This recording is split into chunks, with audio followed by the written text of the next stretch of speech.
Time to bring you news on this channel. I am Umudu Kajaga and thanks very much for joining us. Our top stories.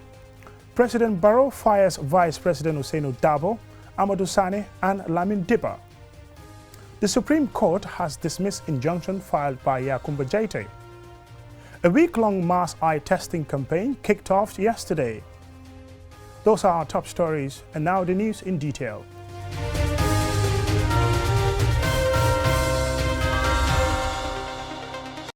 First, let's begin with this story. In a rather dramatic day in Gambian politics, the president has sacked his vice president Ousainou Darboe. There have been long-running rumors of a rift between the president and the person he once regarded as his political godfather. The sacking was part of a cabinet reshuffle, which also saw the departure of two other ministers, Amadou Sane and Lamin Dibba. Ansumana Nyasi has more on this story. In a Shakespeare's play, Julius Caesar, a soothsayer, warned the eponymous emperor to beware of the Ides of March. Today, 15th March, is the Ides of March, and the cursed day has lived up to its mythical billing. In a press release from State House, Ousainou Darboe, the vice president, has been fired by the president and replaced by Dr. Aissatou Touré, who will continue to oversee the health ministry. Honorable Amadou Sane has also lost his job as Minister of Trade to Mr. Lamin Jobe, who until his appointment was the general manager of Lamb Farm Enterprises in the Gambia and Guinea-Bissau. Another casualty of the reshuffle was the Minister of Agriculture, Lamin Dibba. James Gomez, the Minister of Fisheries and Water Resources, will now oversee the Agriculture Ministry until further notice. Dr. Aissatou Touré, the new vice president, was the first woman to put up her name as a presidential candidate in 2016. She joined the opposition coalition which defeated ex-President Jammeh in that year's elections. She built her international reputation as a gender activist fighting against female genital cutting. The new Minister of Trade, Lamin Jobe, is not an instantly recognizable name on the political scene, but according to the release from the presidency, he worked for the Ministry of Finance and Trade from 1981 to 1996 before moving to the National Investment Promotion Authority and Social Security and Housing Finance Corporation. To many, the sacking of Ousainou Darboe wouldn't come as a surprise.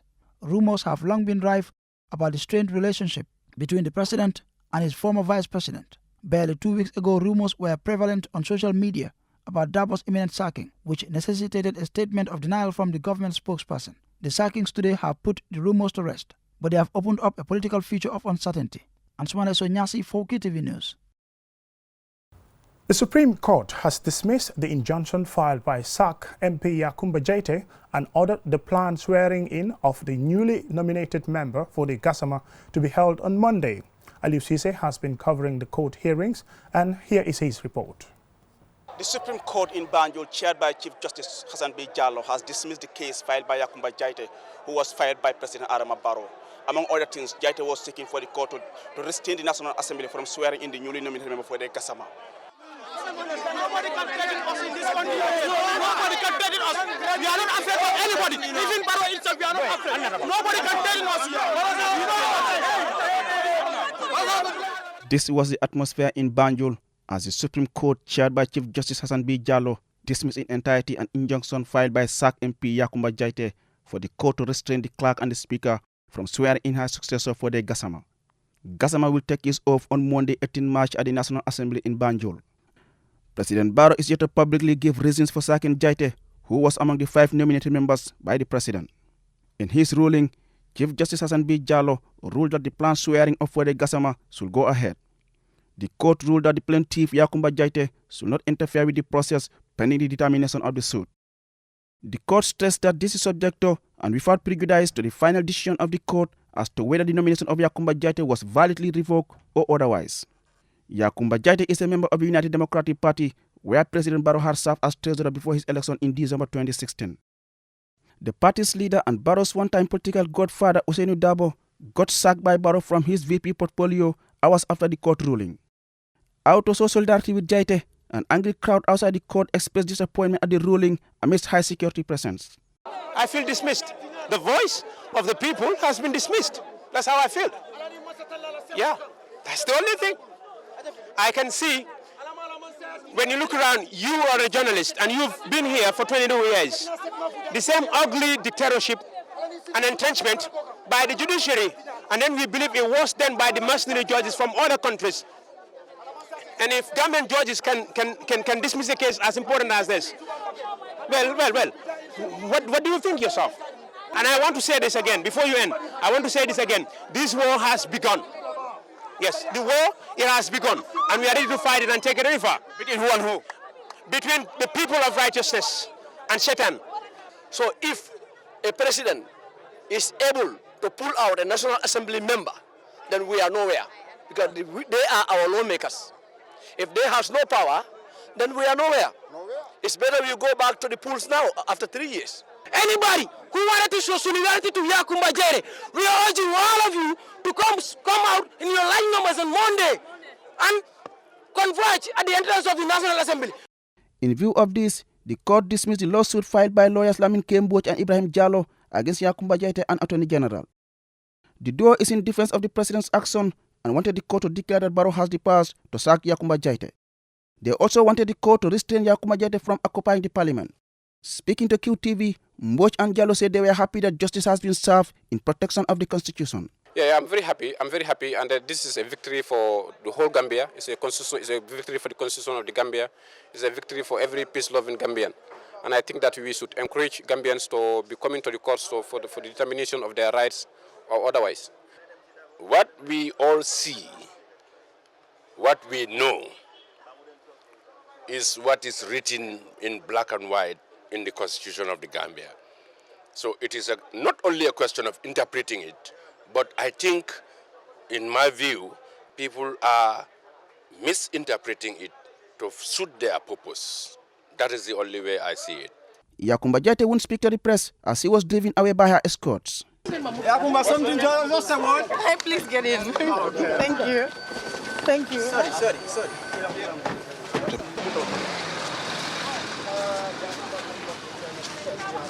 For many, this case is a test for the country's newfound democracy.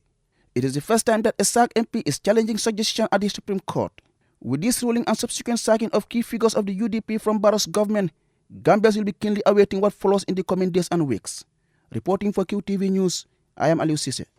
The Ministry of Health and Social Welfare, in collaboration with National Eye Health Program and Sheikh Zayed Regional Eye Care Center, are on a week-long mass eye testing service in different institutions to observe World Glaucoma Week. Officers at the Police Intervention Unit were the latest to be tested. And here is more on the story. The use of symbols and gestures are some of the basic tests one has to go through in detecting glaucoma. Glaucoma is an eye disease that could lead to irreversible blindness if not treated on time, and it's also one of the most common eye infections in the Gambia. Although there are no statistics available, but tests in recent years have shown that many people are living with the condition without knowing. It is a disease that is characterized by neurodegenerative. It's a neurodegenerative condition that is characterized by three factors mainly. Increased intraocular pressure is one of the factors responsible, and also what it does is the increased intraocular pressure leads to optic nerve damage, and which eventually leads to loss of peripheral vision. So your vision in the peripheries, you lose them gradually. So these are the main factors responsible. So far, there is no cure for the infection, but through regular tests, and if detected early, there could be a damage control. The mainstay of the treatment is pharmacological. What we do, the pharmacological management, is either to decrease aqueous flow, aqueous outflow, or to decrease production. It's thought that 4.5 million people across the globe are blind because of glaucoma, making it the third highest cause of blindness worldwide.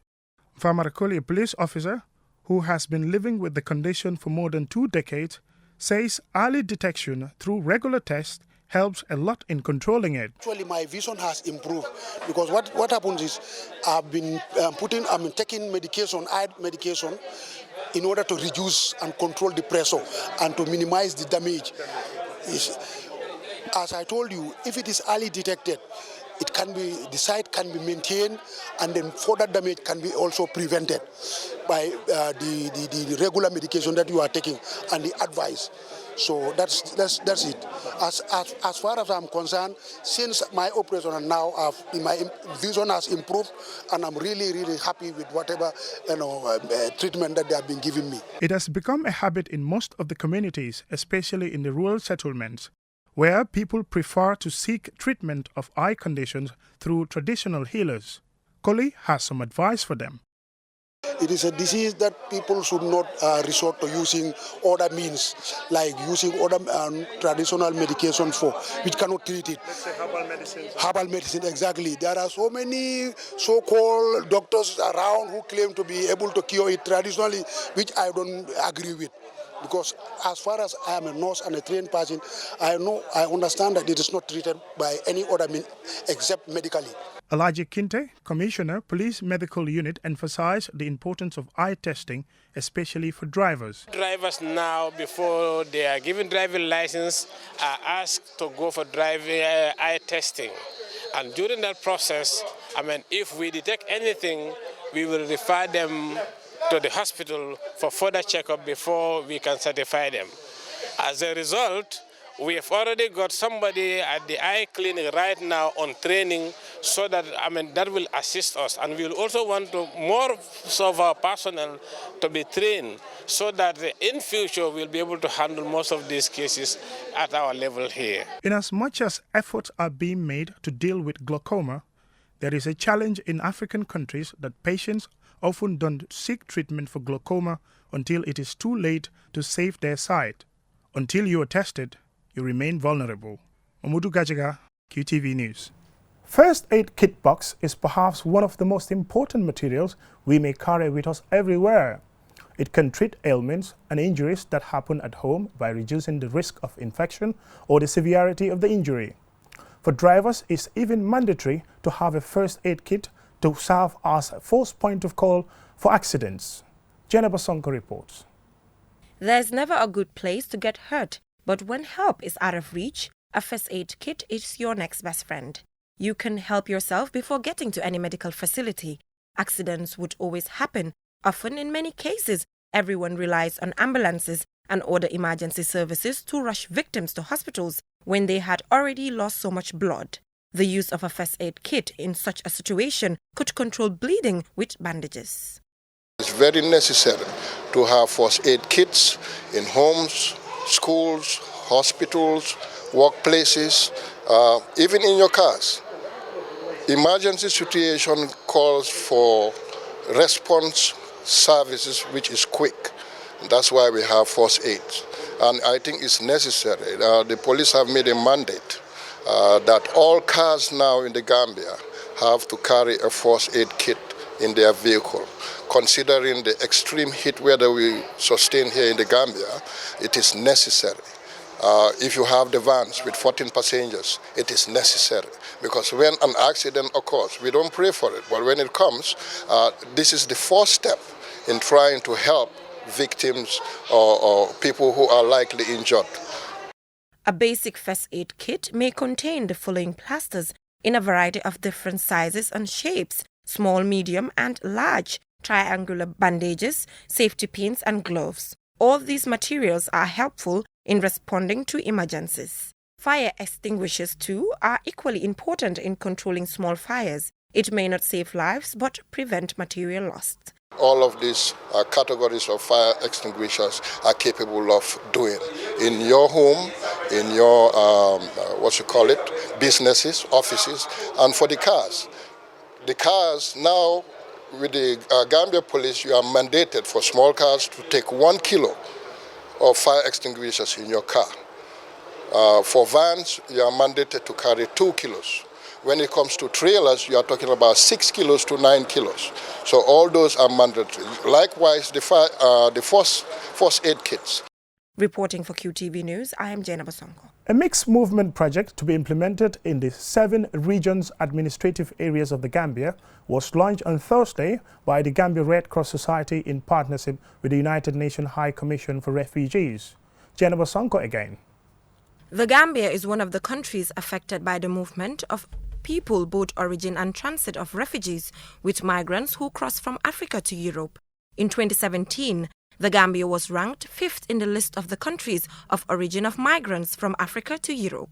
These mixed movement of people frequently occur without proper documentation and often involves human trafficking and smuggling. The project is therefore motivated by these reasons, thus the need for the assistance and protection of these individuals.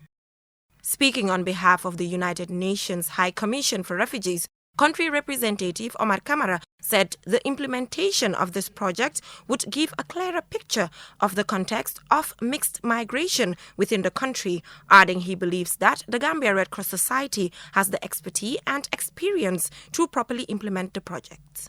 Gambia has been a host country to over 8,000 refugees, and currently it is one of the most destinations of choice in the sub-region for persons who are uprooted because of violence, because of persecution, because our protection environment is very, very favorable compared to so many countries in the sub-region and in the wider world. So with that said, this project, what it aims to achieve is to improve the identification, access to information and referral of people in the need of international protection in the Gambia and moving within mixed flows. These persons of concern with hampered access to protection services remain largely unknown within the wider mixed flows. In line with UNHCR's commitment to sustainability and community-based approach, this project relies on the Red Cross-wide network of volunteers, members of local communities, and aims at strengthening their capacities in the area of international protection. Chairperson, West Coast Branch, representing the acting national president, Lamin Dabo, said the present social, political confusion coupled with economic hardship, individuals migrate in search for a better life. The International Red Cross movement was able to launch a campaign dubbed Stop Indifference, which is aimed at protecting the lives and the dignity of our vulnerable migrants. Today, we recognize the incredible contribution and achievement of the volunteers and staff of the Gambia Red Cross Society, who continue to keep our commitment to humanity every day. As president, the president is now speaking, as president, I observe with great admiration the incredible impact that the Gambia Red Cross Society workers are making in communities, large and small, every day and everywhere. The United Nations Resident Coordinator Sarafin Wakana and the Secretary General of the Gambia Red Cross Society were both in attendance. Reporting for QTV News, I am Jena Bosongo. Before we end this bulletin of the news, a recap of our main stories. In a dramatic day in Gambian politics, the President has sacked his Vice President Ousainu Dabo. There have been long-running rumors of a rift between the President and the person he once regarded as his political godfather. The sacking was part of a cabinet reshuffle which showed the departure of two other ministers, Amadou Sane and Lamin Ndiba. The Supreme Court has dismissed the injunction filed by SAC MP Yakumba Jaite and ordered the planned swearing-in of the newly nominated member for the Gassama to be held on Monday. The Ministry of Health and Social Welfare, in collaboration with National Eye Health Program and Sheikh Zayed Regional Eye Care Center, are on a week-long mass eye testing service in different institutions to observe World Glaucoma Week. Officers at the Police Intervention Unit were the latest to be tested. That's it for this edition of the news. Join us tomorrow for more news, and thank you very much for the pleasure of your company.